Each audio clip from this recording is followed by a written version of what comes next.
Hi, I'm Bersercules, the Berserk Herc, and today I'll be reviewing Superman's pal Jimmy Olsen, number 40, Story 1, called The Invisible Life of Jimmy Olsen.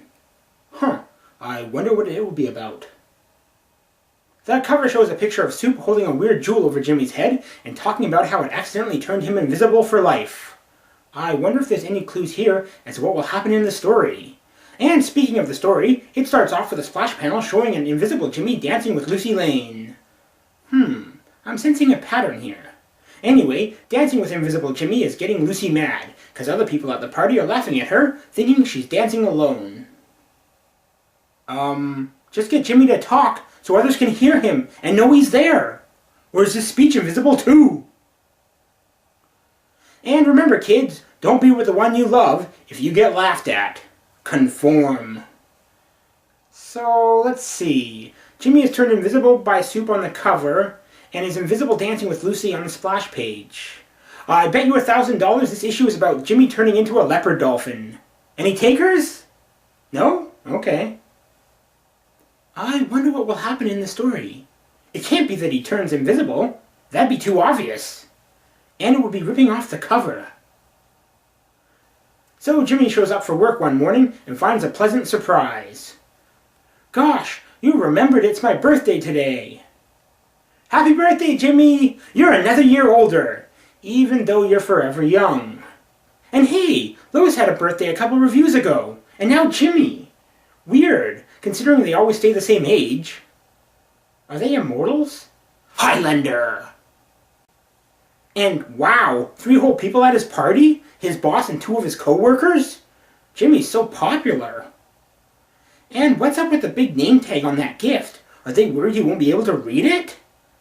Anyway, as the trio give Jimmy their gift, which is a set of golf clubs, just what any cub reporter needs. And all 3 of them gave him one gift? Wow, what a birthday party. 3 people and 1 present. Wow, they've set the bar high for birthday parties. We'll never see another birthday party as wild as this again. I wonder how crazy their office Christmas parties get. And as the party roars on, does anyone else even work at the Daily Planet? There's never anyone else in the background shots. Are these 4 people the whole paper? Anyway, as the party roars on, Lois, Perry, and Jimmy all drink lemonade as Clark makes up an excuse to leave the party so he can return as Superman. Did you eat too much birthday cake? Well, I have to go out on, my interviews. Yes, had to think up an, excuse in the, moment. Can't, think up something in advance. That's, how Superwits works. Soup really does just add ers to a sentence because he's lying. Does doing that make him feel less guilty about lying all the time? What the, fuck? I, talk like this, so it seems obvious I'm, lying. So it doesn't count as lying. It also works when I kill villains and bury them in the woods. And as Clark makes up his lame excuse, none of the reporters clue in. In fact, as he goes, no one even seems to notice or care. Superman may be the center of the group, but Clark's the outcast. Go figure. Outside, Clark can't make sure Superman will show up, since they are secretly one and the same person. Huh? Clark Kent is Superman? Holy shit! If they didn't say it in every story, I'd never have known! And seriously, they make sure to mention it in every story! Either through him changing to Soup, or him thinking about being Soup, or the comic calling Clark Superman Kent! It's in every story! That'd be like me telling you I'm Bersercules the Berserk Herc in every review. Never mind. So outside, Clark changes to Superman, in an alleyway? What? You know, so homeless people can see him change. Super exhibitionist. Anyway, after making his costume change, Superman pops in at the party and... Happy birthday, Jimmy. My gift is this space jewel I recently found on a distant asteroid. Oh, fuck. Not again! Don't you ever learn, Soup? Stop giving people random things you find in outer space that you don't even know what they could do! Oh, hey! A weird radioactive thing. I'm gonna give it to my girlfriend Leslie. Soup is the friend that just keeps giving. dangerous stuff.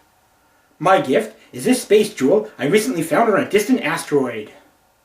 Oh, this can't be good. Soup, do you ever bring back anything from space that doesn't end up being bad? Last time, aliens inside a jewel almost took over the world after possessing people when they fell asleep. And in a story I didn't review, you gave Jimmy a space jewel that made him hate you. Soup, do you just love causing problems, then having to solve them? Is that how you fill your days? Do you not like stopping actual crimes? Because you give away dangerous space stuff like it was candy. Jeepers. Soup, why do you keep giving out that stuff as gifts?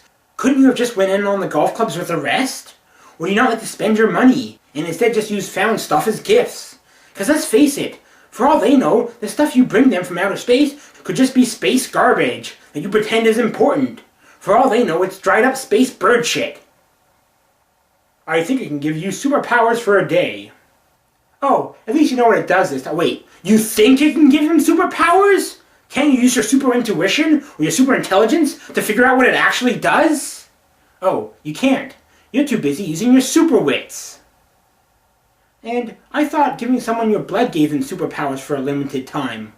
Why not just do that? Super jeepers! Wow, you mean super strength, flying, super breath, everything? See, Soup, Jimmy wants the powers you have. Just give him some of your super blood. Simple. No need for some risky procedure. Anyway, Soup then blasts his eye beams at Jimmy through the jewel. Okay, forget what I said. What do I know? I'm just not an idiot. Soup then blasts his eye beams at Jimmy through the jewel and... Something's wrong, Superman. Jimmy is fading from sight. Oh no, Soup! You cooked him with your extra vision! So Soup's eyes blast through the space jewel, then turn Jimmy invisible. Wait, what? He turned invisible? What? Invisible? I didn't see that coming. Holy super surprise! Oh, so that's why he's invisible on the cover and the splash page. I get it. And hey, I'm invisible. What the heck? Soup's blast must have bounced off Jimmy and shot out of the comic book to me. Darn it. You'll never know when I'm jerking it. Great Scott, my experiment's gone wrong. Somehow I've turned Jimmy invisible. Actually it worked. Invisibility is a superpower. Great Scott, my experiment's gone wrong. Somehow I've turned Jimmy invisible. You can feel and hear him, but not see him. Oh, is that what invisibility is? Thanks. I didn't know that. Superwits. So, wait. This is the third panel Lois has been in the story, and she said nothing. Thanks for drawing her in this comic. It's nice to see that a girl can be a main character in a comic book, but also just be shoved in the background and told to be silent. She's a kind of invisible.